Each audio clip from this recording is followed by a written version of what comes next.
Imagina ser uno de los escritores de terror más importantes de toda la historia de la literatura y que tu vida sea en sí misma una de las mayores historias de terror jamás contadas. Vamos, imagina ser Edgar Allan Poe. Hoy, en Basado en Hechos Reales, vamos a hablar de la historia del escritor de terror gótico más grande de todos los tiempos. Vamos allá.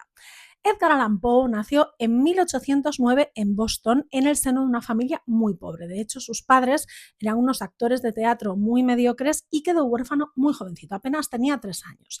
Y es en ese momento cuando su vida cambia, porque en realidad Alan no es un segundo nombre, Alan es un apellido, el apellido de su padre adoptivo, John Allan. Bueno, adoptivo es una forma de hablar, porque lo cierto es que nunca se tramitaron oficialmente los papeles, así que Edgar Allan Poe nunca fue oficialmente hijo de John Allan y su mujer. Pero estos dos grandísimos personajes, que además tenían mucha pasta, adoptaron de forma informal a este niño y lo criaron en el seno de la familia.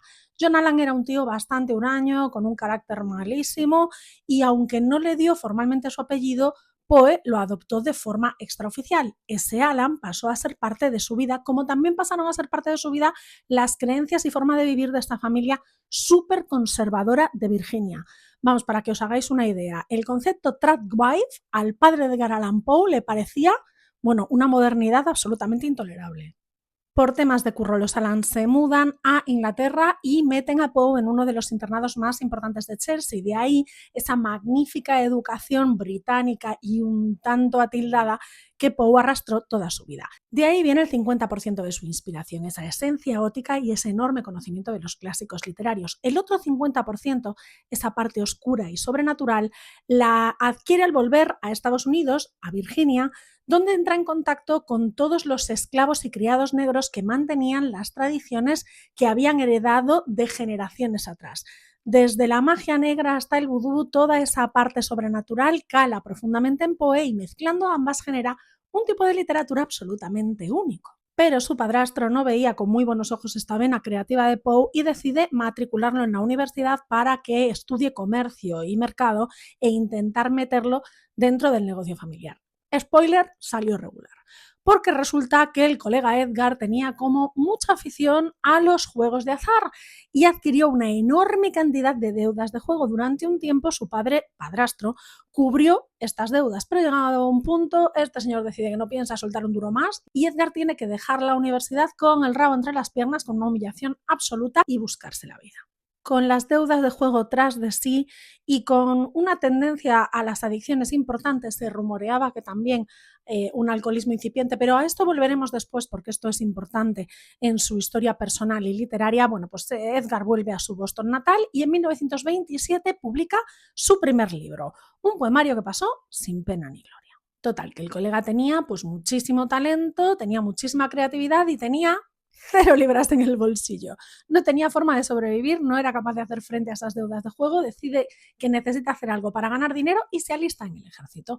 Pero claro, alistarte en el ejército, si no se te da bien seguir órdenes, pues no es una idea muy brillante. En 1931 le expulsan del ejército tras una corte marcial y el pobre hombre pues vuelve con el rabo entre las piernas a tener que buscarse de nuevo la vida fuera, en otro lugar. Así es como llega a Nueva York, donde publica su segundo libro, otro poemario. Y este no le fue tan mal, desde luego no ganó mucha pasta, pero sí le dio fama y empezó a escribir regularmente. Llega entonces el momento en el que gana un concurso literario. Y gracias a este premio y a la ayuda de unos cuantos prohombres con dinero y contactos, Edgar Allan Poe consigue trabajo como periodista en un periódico de Baltimore. En ese momento su fama empieza a crecer. Estamos hablando de un hombre de 26 años que ha pasado pues una vida complicada y que decide asentarse. Y para asentarse, pues lo mejor que se le ocurre es casarse con su prima, que tenía 13 años. Muchos de sus biógrafos aseguran que este matrimonio con Virginia, que era literalmente prima de Edgar Allan Poe, no fue nunca un matrimonio, sino más bien un arreglo de convivencia, algo parecido a lo que había hecho Stoker, del que ya hemos hablado en un vídeo anterior. Pero sea como fuere, modificar la partida de nacimiento de tu pareja para poder casarte con ella, en el acta de matrimonio hacen constar que tenía 21 años cuando en realidad Virginia tenía 13, no parece una idea muy limpia y muy brillante. Edgar empieza a tener cada vez más fama como escritor, sus libros empiezan a publicarse y venderse bastante bien, algunos incluso se traducen, ese estilo tan propio suyo que aúna pues ese punto atildado y clásico de la literatura tradicional y de esa parte inglesa con la que se ha criado y en la que se ha educado, y esa parte sobrenatural heredada de su vida en el sur de Estados Unidos y ese contacto con las tradiciones de los inmigrantes y de los esclavos, pues lo convierten en una personalidad literaria absolutamente única. Tiene un estilo muy diferente que atrae muchísimo a propios y extraños. Su vida empieza a ir más o menos bien, estabilizada y más o menos feliz, hasta que en 1947 Virginia muere de tuberculosis. Y si hasta ahora había pasado por diferentes dramas, aquí ya se desata la hecatombe. Dicen las crónicas del momento y sus conocidos que Poe perdió completamente la cabeza. De hecho, dicen que el cortejo fúnebre de Virginia fue seguido por un Poe ataviado con una capa que llevaba en su época militar, que fue lo único con lo que consintió abrigar a su mujer en su lecho de muerte. Todo bastante truculento. Su carácter se agria, las mujeres con las que se relaciona en estos años huyen despavoridas, escapando de un carácter terrible que se parece bastante al de su padrastro. Por otro lado, bueno, pasan unos años horrorosos, pero también pasan unos años muy fructíferos literariamente. De hecho, es en esta época en la que se publican dos de sus obras más famosas, Ulalume y Eureka, que por cierto fue su último libro. Y aquí es donde la historia de Poe empieza a convertirse literalmente en un misterio y casi en una leyenda. ¿Recordáis que antes os hablé de esa supuesta adicción al alcohol de Edgar Allan Poe? Bueno, pues aquí es donde la historia se divide y no conseguimos encontrar un punto de equilibrio. Algunos de sus biógrafos aseguran que Edgar Allan Poe era alcohólico y además adicto a otras muchas sustancias intoxicantes, por lo tanto su salud estaba muy mermada, la mental también. Sin embargo, otros tantos biógrafos y conocidos dicen que Edgar no solo no bebía, sino que era intolerante al alcohol y que huía de las tabernas y los bares porque su ambiente le resultaba demasiado intoxicante. Y claro, si no conseguimos aclarar esto, es muy difícil aclarar lo que viene después.